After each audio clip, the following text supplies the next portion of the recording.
Seigneur doit se réjouir ce matin de voir son peuple dans l'adoration, dans la louange, ce peuple qui professe sa foi. Quel beau psaume. Merci, France.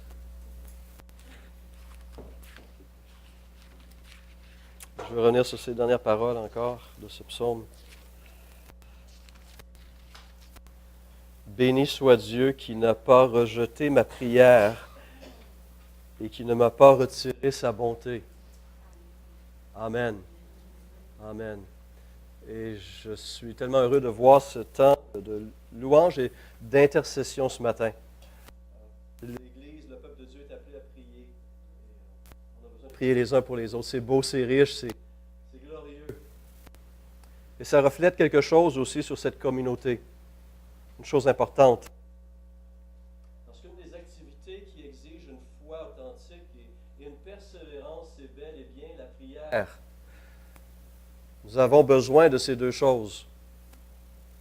L'auteur de l'Épître aux Hébreux mentionne que sans la foi, il est impossible de lui être agréable, car il faut que celui qui s'approche de Dieu croit que Dieu existe et qu'il est le rémunérateur de ceux qui le cherchent. Et Paul, après avoir donné ce grand texte sur la guerre spirituelle, la guerre céleste et surnaturelle, conclut par ces mots: « Faites en tout temps, par l'Esprit, toutes sortes de prières et de supplications.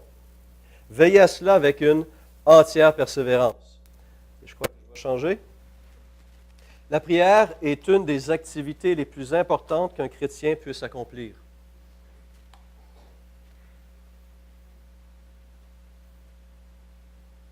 Vrai? Vous êtes d'accord? La prière est une des activités les plus importantes qu'un chrétien ait à accomplir. Croyons-nous ce texte du psaume 66? Croyons-nous ces paroles des cantiques que nous venons d'adresser au Seigneur? Croyons-nous réellement que Dieu entend, mais plus encore, que Dieu répond? Car sans la foi, il est impossible de lui être agréable. La Bible nous présente plusieurs prières. Des prières très courtes, des cris à l'aide, des prières de louange rapide. On entend, on vit, on goûte quelque chose et notre cœur déborde de reconnaissance et adresse une prière de remerciement au Seigneur. La parole de Dieu contient toutes sortes de prières. Les psaumes, entre autres, en sont de beaux exemples, où on retrouve toutes sortes d'états d'âme, toutes sortes de joie, de tristesse, de besoin. La Bible aussi nous présente des prières qui font littéralement bouger le ciel. Est-ce que nous croyons cela? Que lorsque nous prions, nos prières font bouger le ciel. Intéressant comme réflexion, n'est-ce pas? Eh bien, ce matin, alors que nous reconnectons avec un serviteur bien-aimé de Dieu, Daniel, nous voulons encore explorer quelques-unes des riches et belles vérités qu'il dévoile dans son livre et au chapitre 9, dans une des plus longues prières. En fait, c'est la plus longue prière que Daniel nous communique par écrit, prière qu'il a adressée à Dieu alors qu'il était octogénaire, donc 80 ans et plus.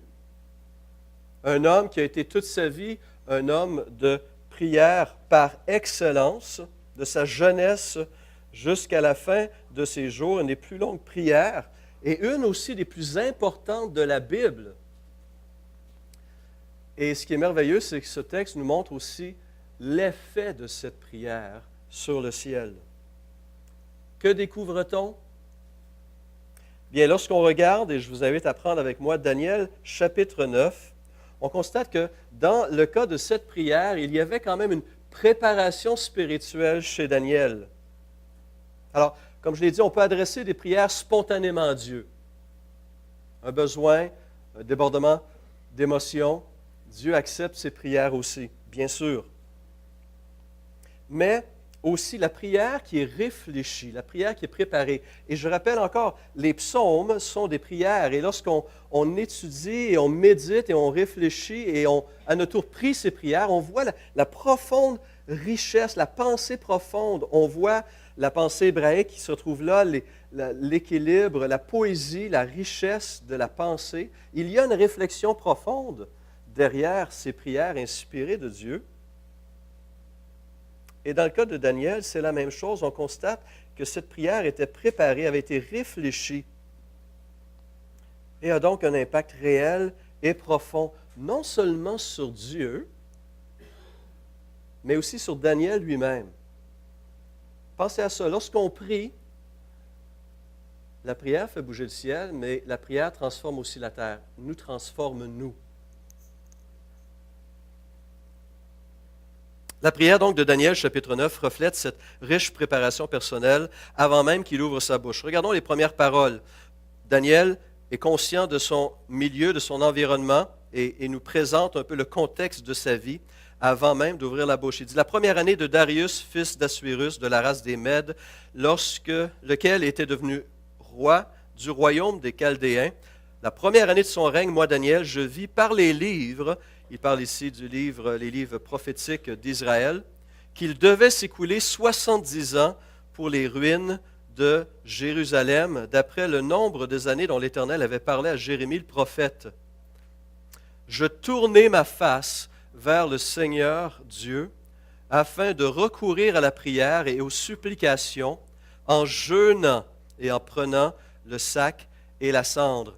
Il avait commencé, avant même de prier, de se remplir de cette parole de Dieu. Il était conscient de ses propres circonstances de vie, où il était dans le temps, où était rendu Israël dans ce temps et dans le plan de Dieu. Et il était conscient aussi des promesses de Dieu. Et donc sa prière est nourrie à la fois par ses circonstances et par les promesses de la parole de Dieu. Et cette prière va être façonnée par ces deux influences essentielles. Et à cause de cela, cette prière aura un impact réel et aura une grande efficacité. Et Dieu, tout au travers de l'histoire de la parole et l'histoire du salut, va constamment chercher à nous rassurer. Parce que parfois, on ne voit pas immédiatement le résultat d'une prière ou son effet. Dans mon cœur, dans le cœur des personnes pour qui je prie ou dans les situations qui sont sur mon cœur, je ne vois pas nécessairement tout de suite des changements. Mais la Bible nous dit que nos prières sont efficaces. Elles sont entendues par un Dieu qui n'est jamais sourd, un Dieu qui n'est jamais endormi, un Dieu qui n'est jamais indifférent au sort de ses enfants bien-aimés. Et cette vérité va être rappelée, parce qu'on a besoin de se le rappeler. On est encore rempli de doutes, n'est-ce pas? Et j'aime revenir à cette histoire de cet homme qui cherchait à apporter son fils à Jésus après la montagne, la transfiguration, rappelez-vous, hein? Ce fils qui était possédé. Il vient voir Jésus et lui dit, « Si tu peux, viens à notre secours. » Et Jésus lui a répondu, « Si tu peux, mais tout est possible à celui qui croit. » Quelle était la réponse? « Je crois, viens au secours de mon incrédulité. » J'aime cette prière. Foi et incrédulité peuvent coexister. Et la foi doit être là. Et Dieu saisit le moindre élément et dans sa bonté répond.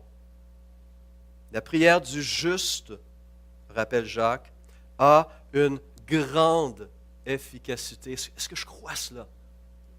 Ou comme le dit une autre version, la prière du juste agit avec une grande force. Elle est très puissante. Jacques ne dit pas elle aura peut-être une efficacité ou elle a une certaine efficacité. Non, il dit elle a une grande efficacité. La prière du juste.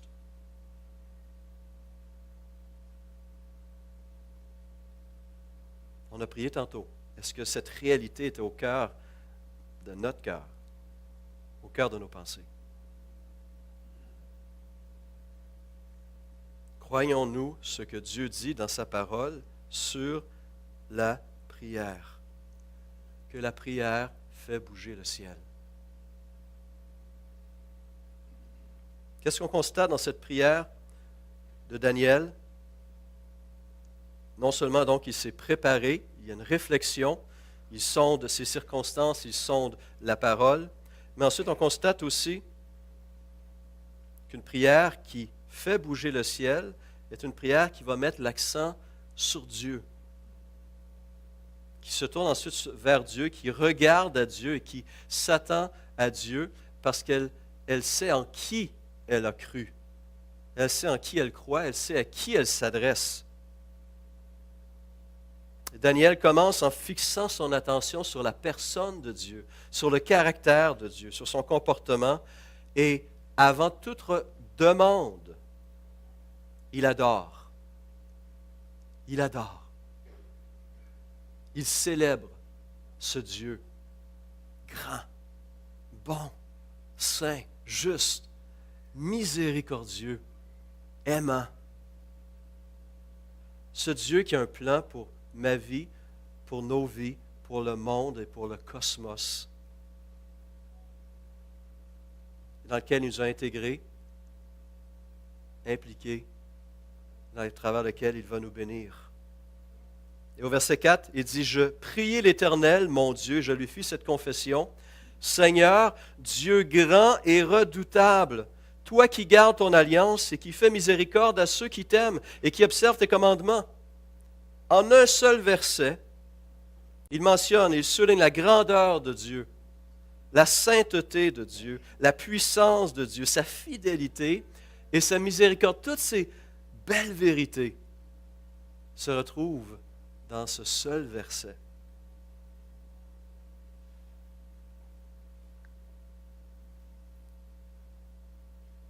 Trop souvent, lorsqu'on se met à prier, et je me surprends moi aussi souvent, on va rapidement aux requêtes, n'est-ce pas? Que ce soit dans les groupes de vie, que ce soit dans nos réunions de prière à l'Église, que ce soit dans notre propre vie personnelle, vie de prière personnelle, on va dire quelques mots, puis on court. Seigneur, je veux ci. Seigneur, j'ai besoin de ça. Seigneur, s'il te plaît pour ci. S'il te plaît pour ça. On a besoin d'aide, oui.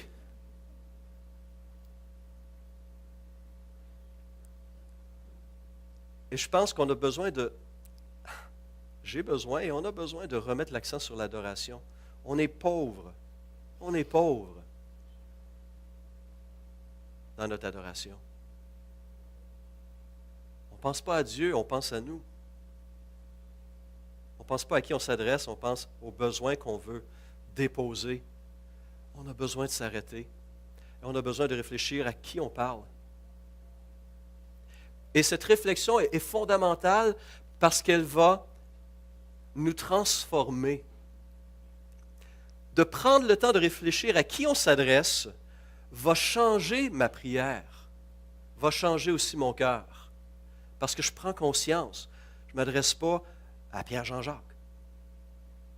Je m'adresse au Créateur de l'univers, au Dieu Tout-Puissant, à celui qui peut faire infiniment au-delà de tout ce que je demande ou même pense. C'est à lui que je parle. Wow! Et mon cœur va être transformé avant même que je demande quoi que ce soit. Ce que je vais demander va être demandé différemment, avec une assurance, avec une paix, avec une confiance qui sera beaucoup plus grande. La prière n'a pas seulement une influence sur le ciel, elle a aussi une influence sur la terre, dans mon cœur.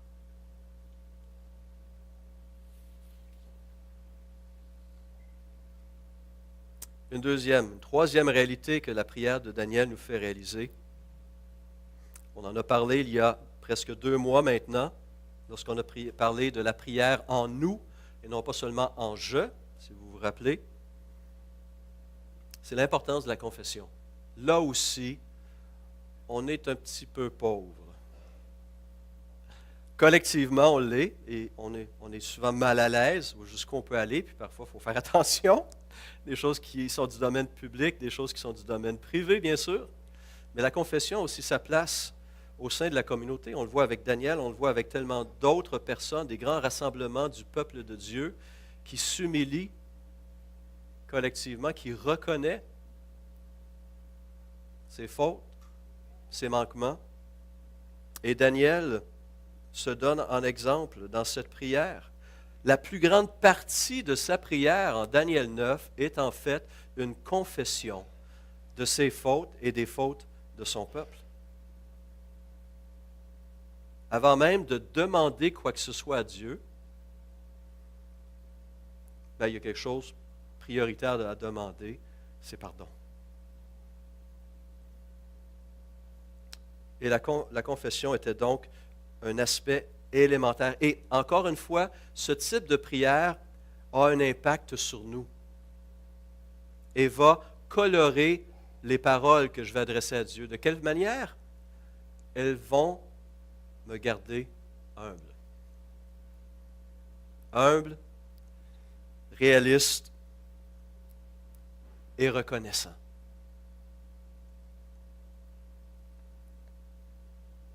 Parce que si Dieu répond,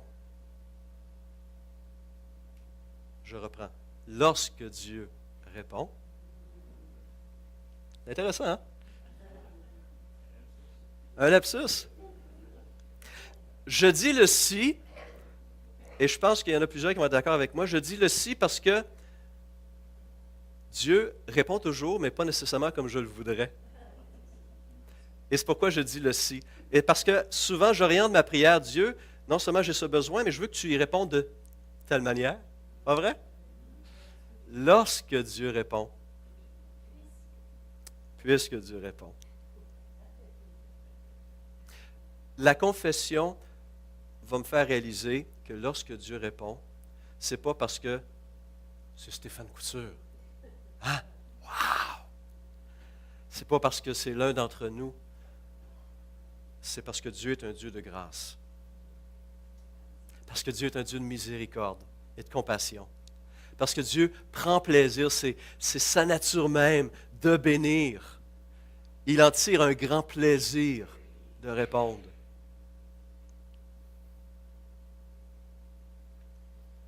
La confession me garde humble et ouvre les communications avec Dieu. On connaît ce texte, parabole.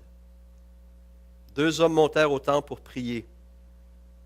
L'un était pharisien et l'autre publicain. Le pharisien, debout, priait ainsi en lui-même, « Ô Dieu, je te rends grâce que je ne suis pas comme... »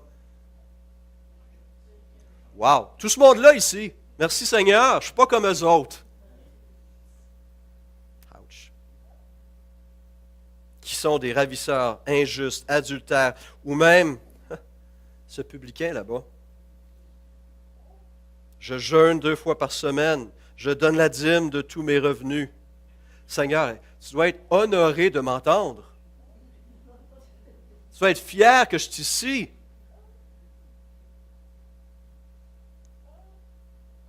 Le publicain, se tenant à distance, n'osait même pas lever les yeux au ciel, mais il se frappait la poitrine en disant, « Ô Dieu, sois apaisé envers moi, qui suis un pécheur. »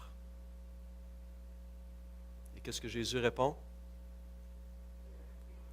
Je vous le dis, celui-ci descendit dans sa maison justifié plutôt que l'autre, car quiconque s'élève sera abaissé, et celui qui s'abaisse sera élevé. La confession est salutaire. Elle a sa place. J'en ai besoin. Nous en avons tous besoin.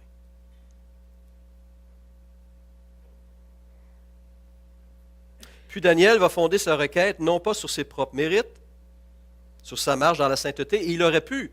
Daniel était un homme de Dieu, soyons honnêtes, exceptionnel. Intellectuellement, spirituellement, en capacité incroyable, un homme d'influence, un homme d'un cœur incroyable et confiant en son Dieu, un service irréprochable envers Dieu et envers les hommes. Il aurait pu utiliser ces choses,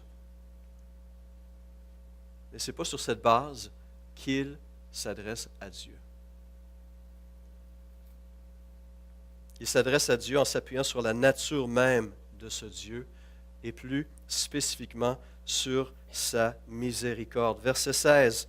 Seigneur, selon ta grande miséricorde, non pas selon ma grande sainteté ou ma grande justice personnelle, non, Seigneur, selon ta grande miséricorde, que ta colère et ta fureur se détournent de ta ville, de Jérusalem, de ta montagne sainte, car à cause de nos péchés et des iniquités de nos pères, Jérusalem et ton peuple sont en opprobre à tous ceux qui nous entourent.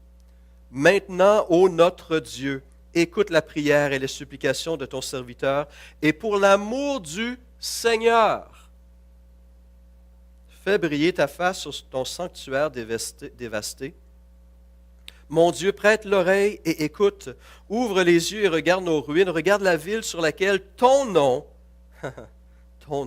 est invoqué. Car ce n'est pas à cause de notre justice que nous te présentons nos supplications. C'est à cause de tes grandes compassions. Seigneur, écoute. Seigneur, pardonne. Seigneur, sois attentif. Agis. Et ne tarde pas par amour pour toi, ô mon Dieu, car ton nom est invoqué sur ta ville et sur ton peuple. C'est sur cette base que l'on doit prier. Sur les mérites de Dieu, sur le caractère révélé de Dieu, sur un Dieu qui est généreux et compatissant. Je vous invite à relire cette prière et à la méditer parce qu'il y a encore d'autres belles vérités à découvrir. Et qui va façonner, je l'espère, votre façon dont vous allez approcher Dieu. Cette préparation est importante. Cette adoration est essentielle. Cette confession tout autant.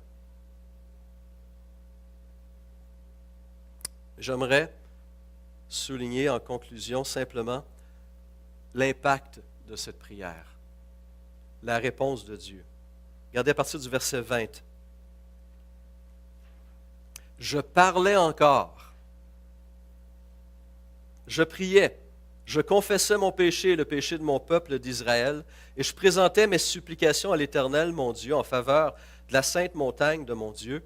Je parlais encore dans ma prière quand l'homme, Gabriel, que j'avais vu précédemment dans une vision, s'approcha de moi d'un vol rapide au moment de l'offrande du soir.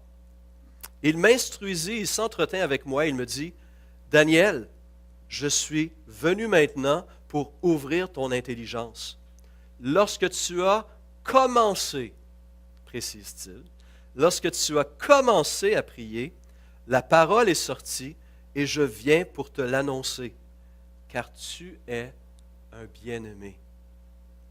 Sois attentif à la parole et comprends la vision. 70 semaines ont été fixées pour ton peuple, sur ton peuple et sur ta ville sainte, pour faire cesser les transgressions et mettre fin au péché, pour expier l'iniquité et amener la justice éternelle, pour sceller la vision et le prophète, et pour oindre le saint des saints.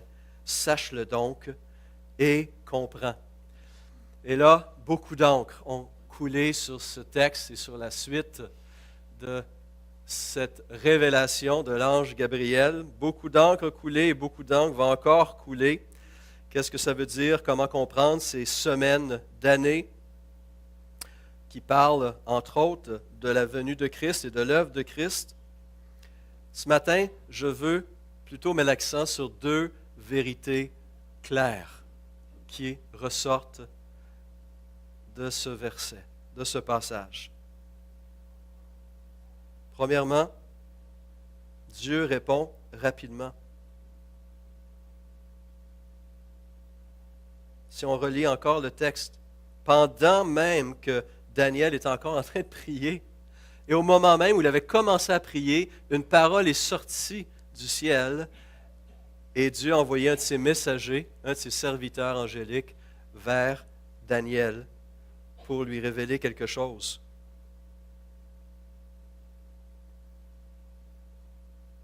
Nos prières ne laissent pas Dieu indifférent. Même lorsque du péché dans notre cœur, dans notre vie, ce qui démontre son amour, encore une fois, et sa grande miséricorde. Quelqu'un s'est amusé à chronométrer la prière de Daniel.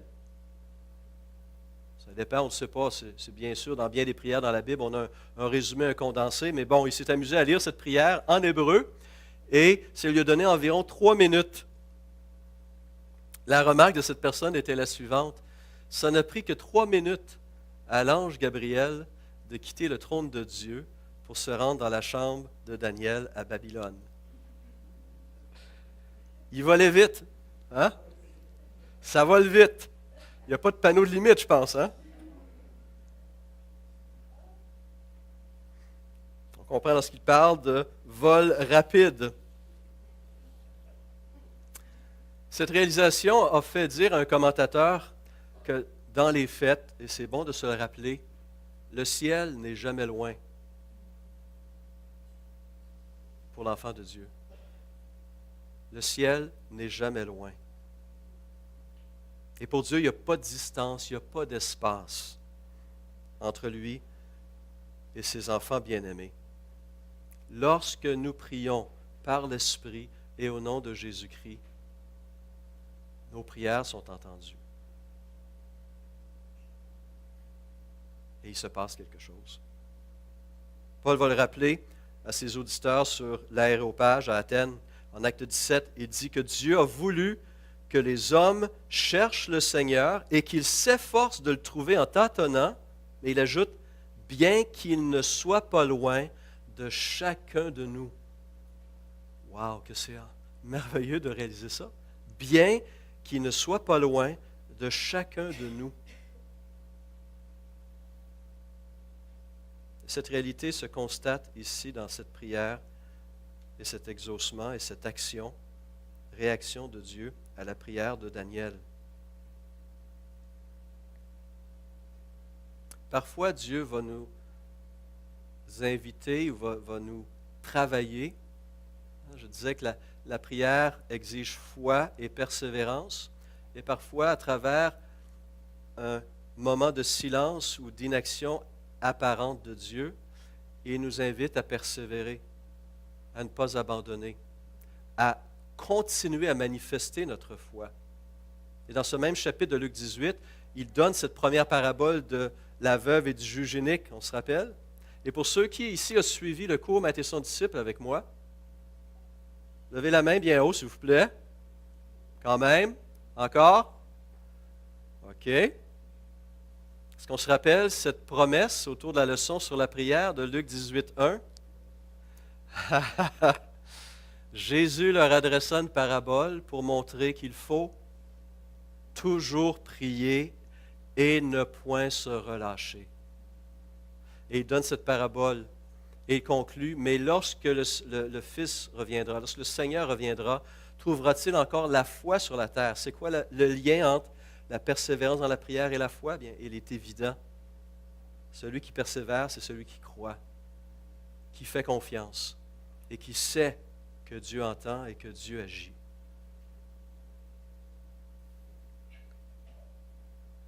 Dieu répond toujours, pas nécessairement comme on le voudrait, mais comme il le faut. Et d'une manière qui va le glorifier et le justifier. Je ne comprends pas tout, je ne sais pas tout, mais je lui fais confiance, parce qu'il est digne de confiance. C'est pourquoi cette réponse de Dieu nous démontre un autre aspect de sa personne. Il répond non seulement rapidement, dans ce cas-ci très clairement. La prière, il est encore en train de prier lorsque Dieu envoie son ange pour l'interrompre, mais aussi Dieu répond de façon sacrificielle. Dieu se donne. Avant de répondre à nos requêtes, il se donne d'abord lui-même. Et le message que l'ange Gabriel a apporté à Daniel révèle cette réalité. Dieu va intervenir, dit l'ange Gabriel, personnellement pour régler le problème d'Israël et pour régler notre problème. Il viendra chez les siens Il va s'incarner, prendre forme humaine, et il sera la solution aux plus grands et aux plus petits problèmes de l'humanité. Au verset 26, Gabriel mentionne que le Messie viendra faire cesser les transgressions et mettre fin au péché pour expier l'iniquité et amener la justice éternelle.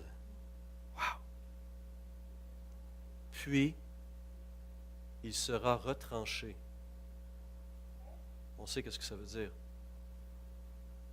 Au moment où Daniel reçoit ce message, ces paroles sont encore à être accomplies. Nous, en entendant ces paroles, on regarde en arrière, 2000 ans plus tôt, à la venue de Christ, à la vie et à la mort de notre Seigneur Jésus. Le péché a été expié. Dieu s'est offert à notre place et a subi le jugement qu'on méritait. La réponse de Dieu est une réponse sacrificielle.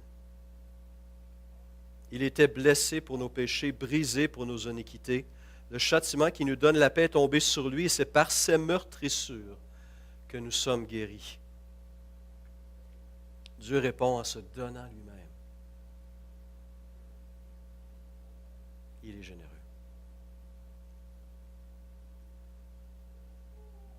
Qu'est-ce qu'on doit retenir de ces quelques remarques, ces quelques réflexions? Comme pour Daniel, notre vie en général et notre vie de prière en particulier doit être influencée par deux choses, par ce contexte dans lequel l'on vit. On doit être sensible à nos circonstances et savoir donc comment présenter ces choses pour trouver une solution, une guérison, une résolution, mais aussi doit être transformé et formé par la parole de Dieu. Notre prière doit s'appuyer sur ces promesses claires des Écritures. Quelqu'un le dit ainsi, on prie avec le journal dans une main et la Bible dans l'autre. Deux réalités. Et donc notre intercession va s'appuyer sur des besoins clairement identifiés, clairement connus, et sur les promesses de Dieu qui concernent ces besoins précis. Et comme du temps de Daniel, encore aujourd'hui, on l'a vu cette semaine, les besoins de notre monde sont incroyables, la souffrance. On dit la folie, je fais attention avec ce mot-là parce que c'est penser qu'il y a une maladie mentale, mais ce n'est pas la maladie mentale, c'est le péché. C'est le péché. C'est la déchéance profonde de l'être humain qui l'amène à faire ce qu'il fait.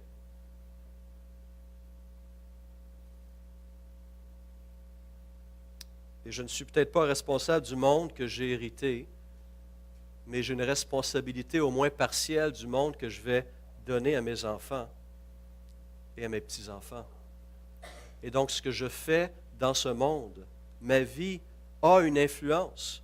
Je sais qu'on aime bien dire, je ne peux pas changer un tel, je ne peux pas changer ci, je ne peux pas changer... Mais certainement, j'ai une influence. On a été créé en tant que créature sociale. Ce que je dis, ce que je fais, sinon, je démissionne. Je fais quoi ici? Si je n'ai pas d'influence sur vous, en tant que prédicateur de la parole, renvoyez-moi. Je perds mon temps et vous perdez le vôtre. Mais je crois réellement que j'ai une influence sur vous parce que vous avez aussi une influence sur moi. Nous avons une influence les uns sur les autres et sur ce monde dans lequel Dieu nous a placés. Et par ma vie, je change les choses et les gens. Et par ma prière, je crois aussi que je peux changer les gens et les choses.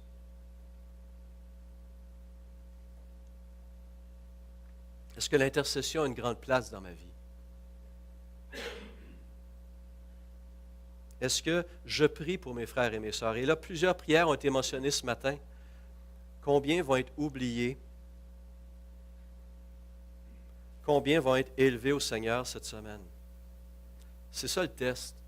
C'est ça la réalité d'une foi qui se manifeste concrètement, jour après jour. Frères, c'est simple comme ça. Est-ce que je crois à la prière?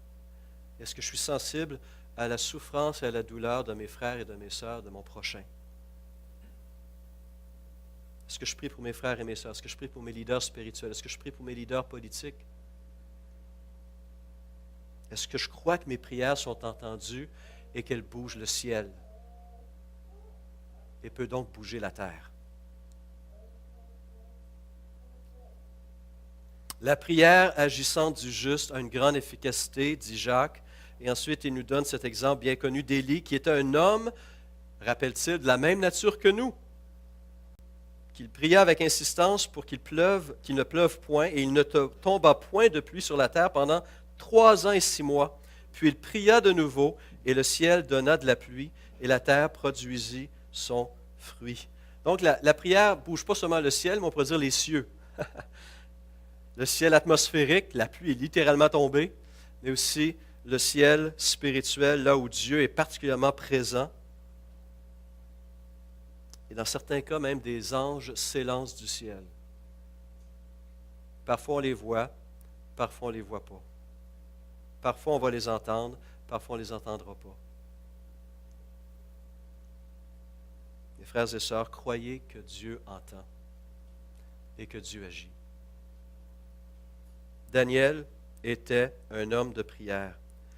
Et cet aspect de sa vie a été un des aspects fondamentaux qui a fait de lui un homme puissant en son temps. C'est à travers ses prières que des empires ont été transformés et des vies ont été transformées. Il a été une force énorme et une source de bénédiction, non seulement pour ses amis, pour son peuple, mais pour toute la population à l'époque, et encore pour nous aujourd'hui, parce que Dieu a agi à sa prière pour révéler l'histoire du salut un peu plus à son peuple. Cette vie d'intercession est non seulement désirée par Dieu, mais elle est suscitée dans la vie de son peuple. Écoutez une dernière parole en terminant du prophète Zacharie. Je répandrai sur la maison de David et sur les habitants de Jérusalem, quoi? Un esprit de grâce et de supplication. Et de supplication. Et qu'est-ce qui va se passer lorsque cet esprit de grâce et de supplication sera déversé sur le peuple de Dieu? Ils tourneront les regards vers moi, celui qu'ils ont percé. Ils pleureront sur lui comme on pleure sur un fils unique. Ils pleureront amèrement sur lui comme on pleure sur un premier-né. Français courant traduit ainsi le texte. J'animerai les descendants de David et les habitants de Jérusalem d'un esprit de bonne volonté et de prière. Dieu non seulement désire, mais agit sur nous pour produire ce genre d'esprit. Frères et sœurs, j'espère que l'Esprit de Dieu va agir en vous cette semaine. Et que le peuple de Dieu sera bel et bien un peuple qui adore, qui confesse et qui intercède. Une prière qui bouge le ciel est aussi une prière qui bouge la terre. Soyez bénis.